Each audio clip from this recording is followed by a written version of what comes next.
Je vous présente un nouveau tutoriel sur EBP Pay 2016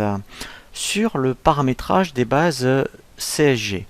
Nous allons voir effectivement comment il faut bien prendre en compte lorsque vous avez soit des mutuelles, soit des prévoyances qui doivent alimenter ou non justement donc les bases CSG pour qu'après effectivement au niveau de votre bulletin de salaire, au niveau du net à payer, effectivement, eh bien, je dirais, ça tombe juste, puisque c'est vrai que beaucoup d'erreurs que l'on voit, c'est par rapport au bas CSG lorsqu'on a justement des prévoyances, soit parce que, en fait, eh bien, au niveau des bas CSG, tout n'a pas été pris en compte, ou alors, effectivement, eh bien, il faut en prendre qu'une partie.